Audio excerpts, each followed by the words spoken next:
Welcome to the Less Stressed Life podcast. This is your host, Krista Bigler, private practice integrative nutritionist, helping people across the U.S. reverse digestive issues, eczema, and autoimmunity via phone and video consult. To learn more, visit lessstressednutrition.com. Now, on to the show.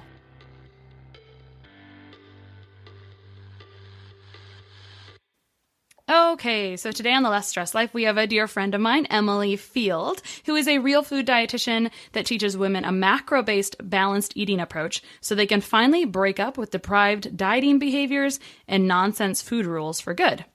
Through flexible dieting and tracking macros and tailoring nutrition around effective exercise, her clients are stronger, leaner, and more confident than ever before. They're typically enjoying more food and stressing less about their eating habits. So this resonates hard here in the new year. Welcome, Emily. Thank you so much. Yeah. So maybe it's just funny how the world works a little bit. I met Emily, straight out of college. We both did some interning in St. Louis, and we were going to a policy conference in DC. And long story short, I was looking for someone about the same speed, came from the same place that I had just come from. And so for a couple of years, we'd meet up in DC and do nutrition policy work. And it was just fun. And then I didn't see or hear from her in like 6 years. And then, this online world happened. And now I see her all the time. And she's really, Emily is like your go-to girl in this area. She is really killing this. And she's really a role model of what so many of us should aspire to in helping people, especially women, maximize food for lifestyle. I could go on and on, but it's just really fun to have this conversation. You're so sweet to me. Well, actually, it's funny, Emily. I kind of thought like you had just ghosted because I didn't find you on social media anywhere for many years. I was like, I wonder whatever happened to Emily Field. And then all of a sudden, she's all over the place. And now we actually work together for, on a little side program doing some things. So it's just funny how the world kind of brings you back together. It's a very small place.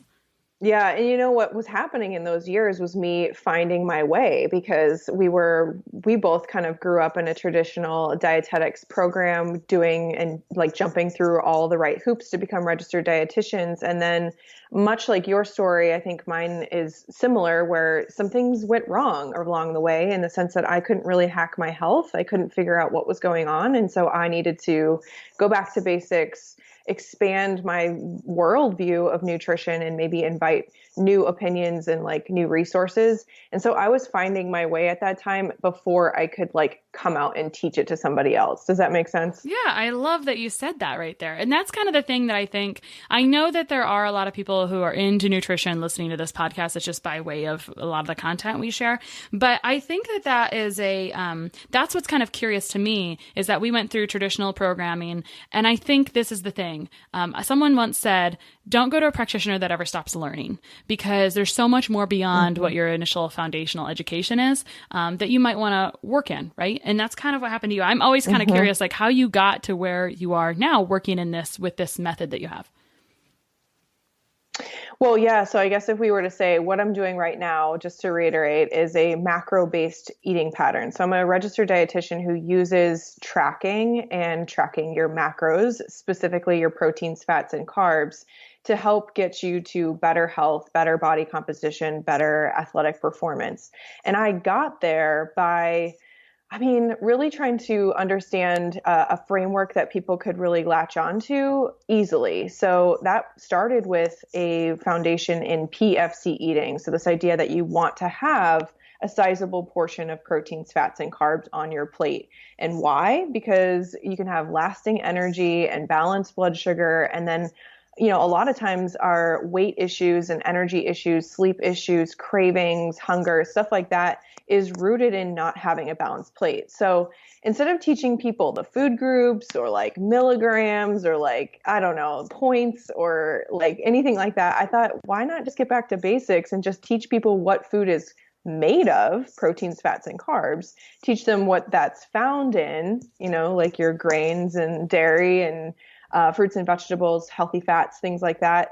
and then how to make a plate out of that. Because if we can fall back on a very simple framework, you can apply that framework to your social events, to restaurant eating, to home eating, and all different kinds of things. And it doesn't have to stress you out. I love this. I reiterate, someone asked me the other day, like, what's the difference with working with you versus XYZ person? And I said, the whole premise of how I try to format things is to empower you with the information you need to take in, so you don't actually need me anymore, right? That's kind of the goal. Yes. Like you won't need me to hold your hand because you will be learning how to take charge of your own health. And that's exactly what you just said with, why don't we teach people? I actually wrote down soundbite. Why don't we just teach people what food is made of? Like, duh, who would have thought? Why do we overcomplicate things? Why is nutrition Nutrition's like fun, and sometimes the overcomplication can be fun, but really you have to know the basics. And that used to drive me bonkers because I felt like people didn't know the basics. So you're kind of, I'm on the same soapbox. But my question for you is, PFC eating an existing movement? Because I just thought you invented the term. That's funny. I learned it from another dietitian, but she wasn't really using it very publicly. And I was like, I love this. I'm latching onto this. Everything, your practice is molding, and just like mine is. It's what's the word I'm looking for? Evolving.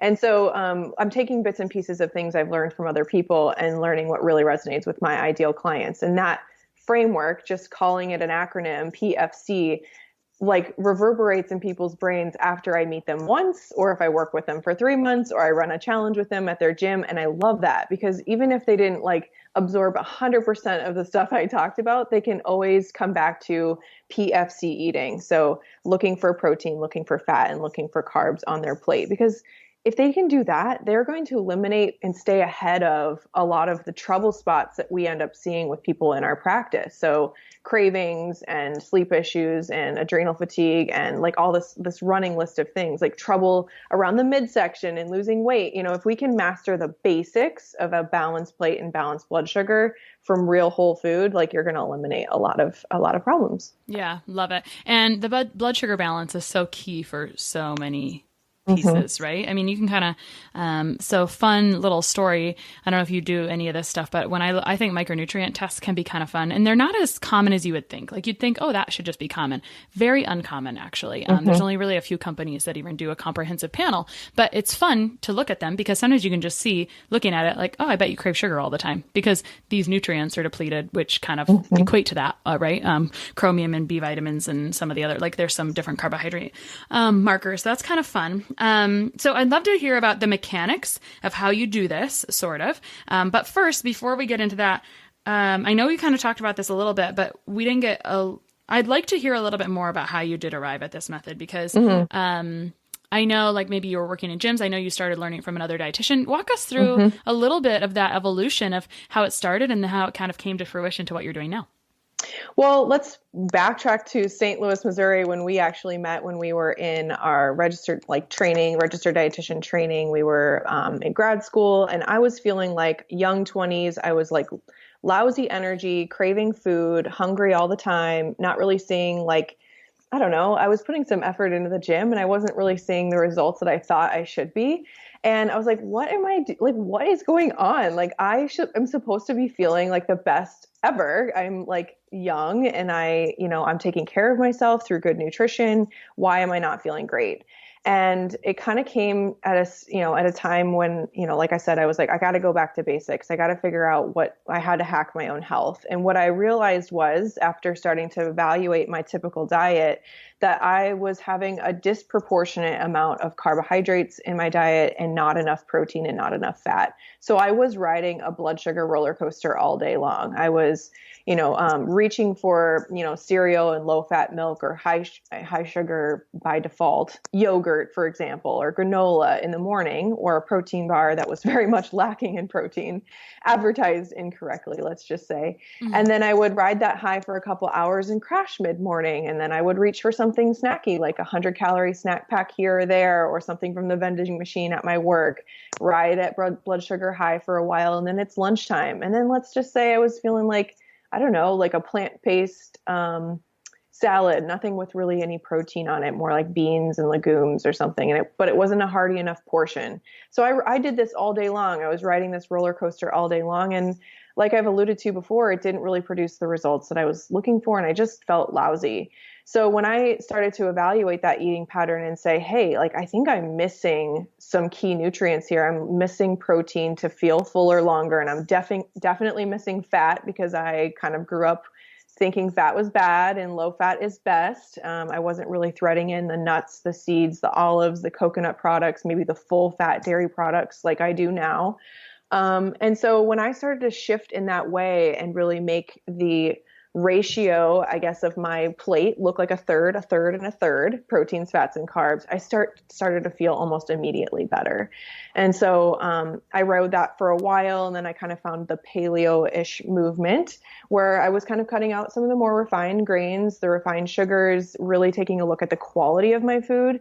That even helped progress me even farther down this road of feeling really, really good in my skin. And then I found CrossFit. And so a lot of this stuff married into each other. You know, the paleo movement is very big in the CrossFit community. You know, eating well for that type of activity is very popular.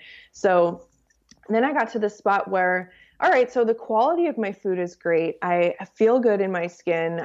Now how much is appropriate for me? Because that's a natural next step. Once you master the quality of food in your diet and you are making for a balanced plate, the next natural question tends to be, okay, how much food is appropriate for me for what I want to do? And that's where macros comes in. And so that it became a very natural progression for me. And then that's how I teach my clients. We never jump to macros before we master the basics of having real whole food most of the time and having that PFC balance on your plate most of the time. And then the natural next step is to kind of assign, here's a range of protein that you should aim for each day. Here's a range of fat that you should aim for each day. And here's a range of carbs that you should aim for each day. And you will track your food and try to hit those numbers. And I was doing it myself. So it was very easy to teach other people. And I'm not sure if this is the same for you, but I rarely ever recommend anything that I haven't tried myself. Yeah, because you need to know what the potential pros and cons are. I was actually just thinking in my head, what do you say to people that they're like, oh, I don't like tracking. And I would tell them, I don't like it either, but it's training wheels. And maybe I know for you, it's really second nature at this point and maybe some of your clients, but do you get some pushback sometimes? Absolutely. And that is something that we talk about right away. Just try it my way. And then we'll go from there. Just try it for temporary and then we'll go from there. I don't think that the future for everyone holds tracking forever. And that's not ever what I say to people. I'm saying, again, like you said, training wheels for this 3-month period or 6-month period so that you can recalibrate your understanding of what proper portion sizes look like for you. And then that will become second nature. That can turn into intuitive eating because you understand what is appropriate for you. I think so often my clients are trained to undereat and they think less is more. And so they actually don't have any idea what an appropriate amount of food and volume of food looks like for them. And so once they start to get used to that with a couple months under their belt and having the data to back that up, where they are leaner, stronger, they feel great, they sleep great, there's no more cravings, their skin looks great, then they obviously trust the process and they can let go of the tracking and they move to maybe a couple times a week or a couple times a month or when they're training for an event, something like that.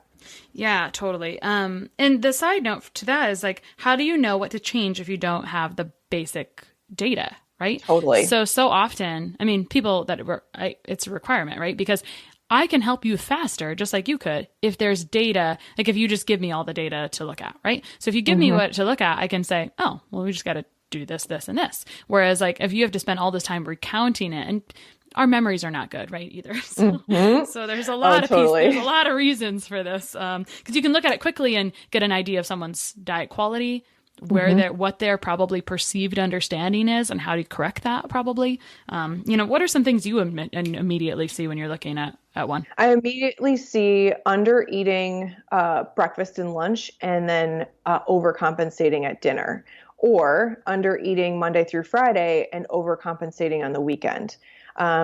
We tend to start off the day, I'm going to be good. I'm starting off, I'm losing weight. I'm really dedicated. And so that equals or translates to under eating. It means a very skimpy breakfast that is lacking in protein that will keep you full. It's lacking in fat that will keep you full. It's something quick and easy, like a granola bar or cereal, or maybe even nothing at all. And then lunch, same thing. It's something eaten out. It's something at the desk. It's something at a fast food restaurant that tends to be low in calories because we think that's the answer for what we want to maybe lose weight or to feel better. And then by the time you're walking in the house, it's like rush to the cabinets, like gnaw off a piece of cheese from the refrigerator, like bust open the crackers. Like you can't hold back that hunger. And there's that exhale that happens after you get home from work. A lot of times for people, you can kind of hold it together tight, grit your teeth through the workday. And then when you come home, that's that exhale that happens with stress and that, wave over you. And that can be where emotional eating happens. That can be where overeating happens. And just compiled with the fact that you're hungry, there's no holds bar. You're going to be overeating at that dinner meal. So once we start to see that, I can point that out to clients. I can say, all right, let's front end your meals with more protein, more fat, have somewhere like 500 to 700 calories at breakfast, and then 500 to 700 calories at lunch. Then let's see how you feel at dinner. You're in much more control of your cravings, your hunger. You feel really mellow throughout the day, not this crazy up and down energy. But yes, so immediately upon looking at a diary, I can see under eating, and particularly under eating protein and fat is the most common. So big picture, real quick, before we zoom into that, I appreciate you so much sharing kind of the real raw emotions, because first, your first story, I felt like so many people feel like this, right? Mm-hmm. I think people sometimes think that people that work in nutrition are like exempt to normal people feelings, which is not true. Like we all have the same thing. So I appreciate that you took the awareness to change that, because I think I say this a lot. What is common is not necessarily normal, mm-hmm. right? And so just because the feelings you were feeling were uber common didn't mean that you had to deal. Like that's the sad story of life, is like people are like, oh, well, this is just how it is. No, it is not just how it is. Like you can improve this whole situation. So I appreciate that. But then the next piece is, I heard myself in the just exhale. I love the way you say this exhale. I like the way it's like a name for that whole, at the end of the day, like a scavenger hunger person. I love it. The exhale, like you put a calm word on a bear-like action. Totally. So, and then the side note here is, as well, is that we all have, it's no one's fault here, right? We have a bad messaging history of low fat, low satisfaction, which actually leads to a lot of issues with like insulin resistance, believe it or not. So it's really retraining people, from like kind of a bad couple decades of how we used to teach people for things. And that's not quite, we're not quite out of the woods yet. And I think not everyone knows this, right? That's called this failed lipid theory. There's plenty of people doing research on it. Like, so if you're in the know, awesome. But there's still a lot of people that aren't in the know and are living this deprived life, right?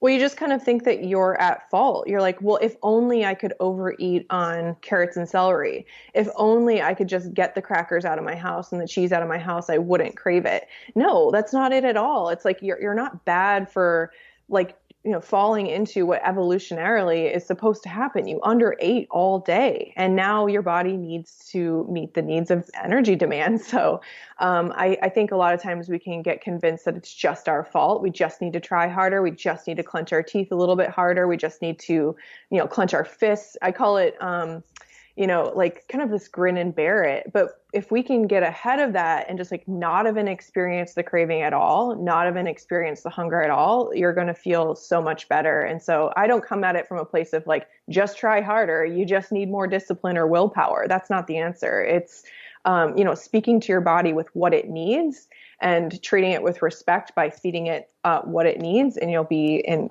far better shape. Yeah. And, it goes without saying, I don't know if people think about this, but when we kind of convert to this fitness life, maybe this whole food life, maybe this paleo life, we're kind of thinking, oh, we're eating healthier now and we're doing so well. But the problem is, sometimes when you're eating healthy doesn't mean you are healthy. And so I know we didn't talk about this before, but I was at a conference last Saturday and the presenter was from California. He had a big athlete population. And I see this as well. I always say that the people I see some of the worst micronutrient problems are postpartum, older people, and athletes because there's so many more energy or nutrient needs, right? And so sometimes those nutrient reserves weren't full when we started this process. And so sometimes when we deplete them to the point of not good, he talked, and we can talk about more about this later, but he just talked a lot about how he sees CrossFitters sometimes that look a little waterlogged, right? Because they're basically their insulin receptors aren't working because of nutrient reserve issues. And so you're not getting that energy into the cells. And so you're just kind of retaining water because, anyway, so interesting side note thing, kind of a whole other discussion, but, okay. So you really outlined kind of your approach on a certain amount of, you did mention calories, but a certain amount of protein, fat, carbs per meal. Do you want to talk about how much you kind of recommend at meals, or do you want to talk about just a little bit more deeply about how you do that? Yeah. So I think the next step, the next kind of like question in people's minds are like, well, how do I know I'm eating enough? Or like, what does enough protein or enough fat look like? Because I've been saying that, right? I've been saying you need to eat enough. You need to have this balance on your plate. But what does that actually look like? So I like to say it's like kind of in that 20 to 30 gram range for protein at every meal. And what that really looks like, if you're not tracking, would be about 4 to 6 ounces of meat, fish, or poultry. So you can probably think to yourself, wow, I definitely didn't have that at breakfast, or my salad was really skimpy on the chicken there. So it's probably not that 4 to 6 ounce portion size. That's like 2 to 3 eggs. That's about like a cup of Greek yogurt or a cup of cottage cheese. Usually that's like a serving of protein powder, like 1 scoop. You just like look at the back and kind of see what that is. Like a protein bar, if that's in the range of 20 to 25 grams, 20 to 30 grams of protein, that would be a great serving. But a lot of times those are falling short. So just keep in the back of your mind, it's about the size of your palm. For that meat, fish, and poultry, it's about the size of a cup. For that yogurt and cottage cheese, and that would absolutely make you feel more full and satisfied than the like skimpy portions that we're seeing at breakfast and on your to-go salads and these bars that are sold in convenience stores. Okay, excellent. And then fat similarly is around, like I'd like to see around 10 plus grams at a meal. So 10 to 15 is a good range. Obviously it matters where you're at by the end of the whole day, but I find that 10 to 15-ish gram range for a meal is going to make you feel more full and satisfied. It's going to stay with you longer. So that's about, 2 tablespoons of cooking oil when you're like frying up your eggs in the morning, or you're throwing like, you have a snack of, 1/4 of a cup of nuts or seeds, or you're putting a heaping spoonful of nut or seed butter on an apple or celery or something like that. Thinking about olives and cheese and hummus and coconut products, they would be like a couple tablespoons to equal that 10 to 15 gram range. So if you are, eating, looking at the back of a label right now, or looking at your meal, tracking your food, something like that, and you're falling short on that fat, I would definitely bump that up with a variety of different sources. We just named a few, and just aim for that 10 plus gram range. That will definitely stay with you longer. Okay. And then it's not so hard to find carbs. Carbs are in pretty much everything, but those real whole food carbs like fruits and vegetables and whole grains are going to fill you up a lot more than the refined sugar and refined grains like pasta and pastries and baked goods and things like that. So if you're looking for, 25 grams, 30 grams of carbohydrate in non-starchy vegetables like broccoli, bell peppers, lettuces, cauliflower, spinach, like all that good stuff, that's about a cup or to 3 cups, depending on if it's cooked or not cooked. So you can imagine like the volume of food on your plate. If you're really aiming for 25 to 40 grams of carbs on your plate from a variety of sources, that would be great. And people like to think when they're trying to lose weight, it's all about eating less. It's more about eating right. It's more about eating a better quality, because the volume of food on your plate is going to be so much higher. And to your point, it's going to provide you with a lot more micronutrients, those vitamin and mineral stores that will actually help you reap more energy from your food in general. Okay, perfect. So Something that I feel like comes up a lot is protein ranges. Like, what is the right amount of protein? Because that was kind of a buzzy thing, in the fitness community before. So, how much protein per day should someone have? Like, what would you recommend? And, kind of, I think you touched on what that looks like, but maybe you want to reiterate that as well. Yeah, so the current RDA for protein, so the recommended daily allowance for protein, is something like 0.8 grams of protein per kilogram of body weight. So let's just say that's like a 150-pound person. That's only about 60-ish grams of protein per day. And so that's where a lot of we'll see these recommendations online and people say, you can easily overdo that, or you're going to put stress on your kidneys, or you're going to disrupt something if you eat more than that. But actually that number just translates to the absolute minimum for a sedentary person. And what I would find is you'll be much more satisfied in your meals and snacks. You'll have more energy for your workouts. You will recover better from your workouts and sleep better if you had somewhere in the range of 1 gram per pound of body weight instead of this kilogram range. And plus, we don't talk in kilograms in this country, we're talking in pounds. Mm-hmm. So let's just translate that. That's about, let's say, a 150-pound person. That's like 150 grams of protein. So basically double what the RDA is for that same person. I'm not saying this is a sweeping, generalization for everyone. So when I'm working with clients, I like to give them sort of a range, let's say 0.8 grams of protein per pound of body weight, which is around 120 for that 150-pound person, upwards of 150, 170 if they're weight training. Your needs are higher if you're an athlete, or if you are doing some weight-bearing exercises. You want to put on muscle. You want to have a leaner body composition. We do need to have more. So I hope that answers your question. I can definitely explain more. Yeah, definitely. So basically, current standards are very minimum for someone who doesn't really move, but you're saying we can go up, quite a bit if you're going to be moving. Do you have thoughts? I know you already went over the amount of protein you look at per meal. What about people that want to do way too much protein per meal? What can happen there? Do people use it all? What do people need to know about that, if anything? Yeah, so it can be kind of a fear-mongering tactic that people use to say, if you have too much protein at one time, it just goes to waste or it puts stress on your kidneys. And we've actually found through research that that's not true. If you don't have any immediate protein demands, it's not like it does any harm, especially if you are a healthy individual and you do not have kidney disease. So the only time that we would ever need to worry about too much protein, especially too much protein per meal, is if you have a pre-existing condition that affects your kidneys.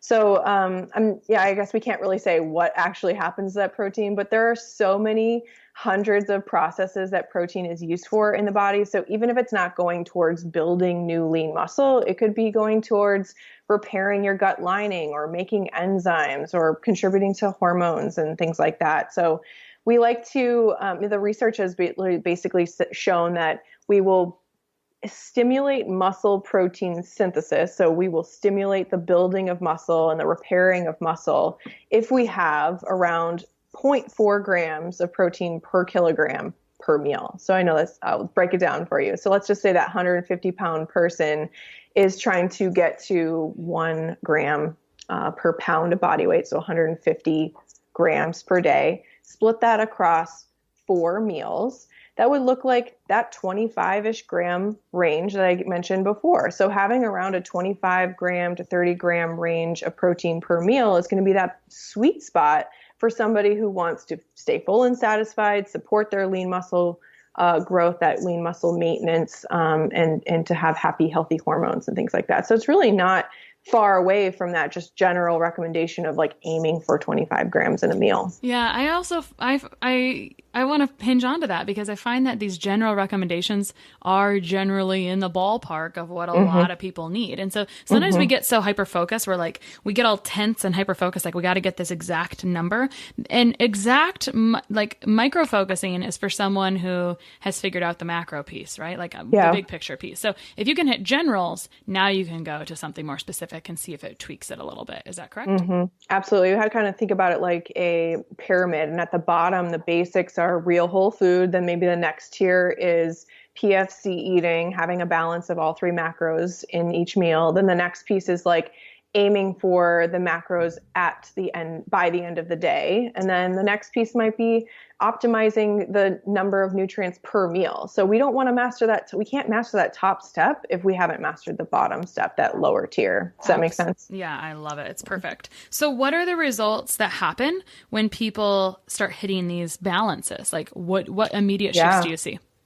So immediately in the range of like 1 to 3 weeks, if you're tracking macros and really hitting what you need to for your body needs, I see almost immediately people are commenting on how great their sleep is, how their energy is throughout the day, the reduction in cravings for sugar and carbohydrates, just feeling generally mellow and stable throughout the day. So no more of those high highs and low lows with energy or high highs and low lows with mood. And then in the range of like maybe 2 to 5 to 6 weeks, I'm hearing comments on, wow, my pants are fitting a little bit better around the midsection, or, you know, my workouts are going really well. I'm not sore afterwards. I'm, you know, able to I can get back up in the morning. If I've had a strenuous workout at night, I'm not like feeling that for 2 or 3 days.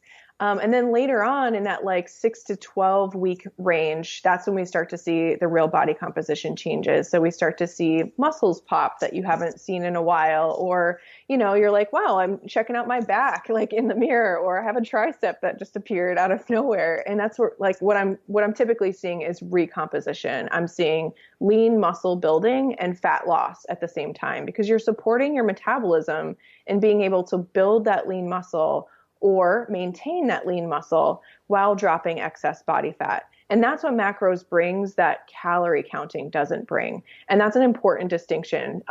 Macro tracking is not the same as calorie counting, even though they kind of equate to the same thing. They're equating to an energy demand by the end of the day. By tracking macros, you are essentially telling your body what to do with that food. You're saying, please hold on to that lean muscle mass while prioritizing fat loss, or please, please build muscle here in my calorie surplus. Like, I'm eating more than you need. So please put it towards lean muscle building with that, that strenuous exercise that I'm putting you through. So essentially you're speaking the language that your body speaks. You're kind of giving it direction with the nutrients that you're putting in.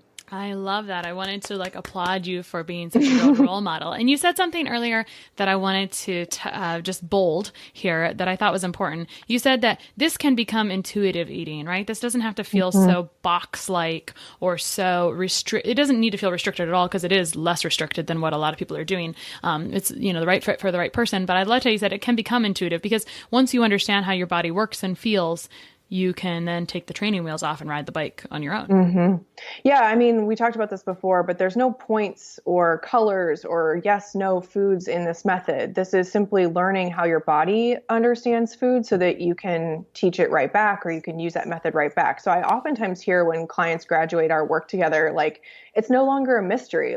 I know if something's not going right, how to fix it now. I don't need you. And I'll tell people on my first interaction with them is my goal is for you not to need me. I want to work myself out of the job, because that is so empowering to me to know that you can hack your own body just like I have. Exactly. I love that so much. And that is exactly the thing I'm going for too. And the other thing that I loved that you said was that you said, between 1 to 3 weeks, you should see this if you're doing this correctly. And I love having time expectations, because so often when I've seen people in the past, it's just we just do this until you don't need it. And I'm well, history tells us and experience tells us that we need this phase for this long and this phase for this long and this thing. And these are the responses and the results we should be able to see in this time. And if we're not, we might need to tweak it, because maybe something's not quite right. Those are things, that's where I see people getting lost to follow up when they don't have a plan, someone to kind of, touch, kind of look at it if they don't know how to look at it themselves.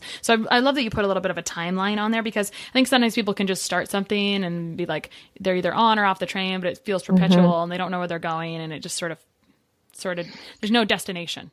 Right. And in our world of instant gratification, we kind of think that those results are supposed to happen overnight. And so if we don't see the scale change right away, we don't feel our clothes fitting right away, we can lose momentum. And that's not how it works. A healthy body loses weight. A healthy body lets go of fat. and builds lean muscle. And if we don't master the appetite, the sleep, the cravings, like that stuff all has to change first if that's a problem for you before we can even expect body composition changes to happen. So that's an important reframe for anyone listening. Like, give it some time. Like this stuff, you don't want to have to lose weight again. You want to get to a healthy body weight and body composition and never have to do this again. So if it's a fad diet that promises something in 10 short days, it's not going to work forever. So take the long road, go for quality over quantity, this type of approach works a lot better than, something that's more of a quick fix for obvious reasons. Yep. Love it. So Emily, if someone's listening to this and saying, oh my gosh, where have you been all my life? Like, this is exactly what we need. What is your gut reaction to say to them? Where do you start? Like, what can you implement today? Or what's the most important takeaway here? I think one of the first things that you can start doing right now, if you're open to it, is to start tracking your food. So download a free app like MyFitnessPal or Fat Secret. Those are two really easy beginner level apps to use. Start just taking notice of how you currently eat. So don't follow anything, like don't go download a calculator. Don't go try to figure out your macros. If you're a total beginner, just track where you are right now and start to get some understanding, like be thinking about these ranges that I've mentioned, maybe 25 grams of protein, 10 grams of fat, a hearty portion of carbs from real whole food, and look at that in your typical day. And if you start to see some holes, like the ones I've described before, maybe eating too little at breakfast and lunch, overeating at dinner, under-eating throughout the week, and overeating on the weekend, feeling that sensation that you just have to cram that food in, maybe start to front load your food a little bit differently. Look for some protein, some fat, and some carb on your plate at every single meal and go from there. And once you master that, once you're feeling pretty good about that, then maybe it'll be time to go find a free online calculator to find out what your macronutrient prescription should be. Or you can check out my website. I have resources there at emilyfieldrd.com to find your best fit macro prescription and then kind of work on the detail in time. Perfect. And I know on Instagram, you're also Emily Field RD, and your name is super easy to spell. I know, it's super easy. Nice. And yep. you have a blog post about eating PFC we're going to put in the show notes too, right? Mm-hmm. Yep, absolutely. So this is, again, the foundational approach that you need to start before macro tracking. I would really advise you mastering this balanced eating foundation first before tying numbers to that protein, fat, and carb. So the blog post we'll post in the show notes, but it's eating PFC is the key words there. Love it. Absolutely fantastic. Good information. This is one of those episodes you can go back, listen to again, and take notes when you're actually sitting still and not driving. So Thank you so much, Emily, for dropping so much knowledge on us today, being a great role model for other nutrition professionals and for, women, the world, all these things. So we appreciate you. Have a good one. Thanks. One of the best gifts you could give us at the Less Stress Life is your feedback. We are paid in podcast reviews. If you enjoyed this or any other episode, please leave us a review. In the iTunes store or from your podcast app, just search for Less Stress Life as if you're not already subscribed. Click on the banana face image, scroll to the bottom where it shows the text of other reviews, and write a review. While you're there, hey, make sure you hit subscribe. For Android or Stitcher users, you gotta go to the desktop site and search for Less Stress Life and then scroll down to leave a review. Stitcher doesn't load Apple reviews on their site, so if you want, you can leave a review in both places. Your feedback means a lot to the success of the show. Thanks so much for taking the time to do that. You rock.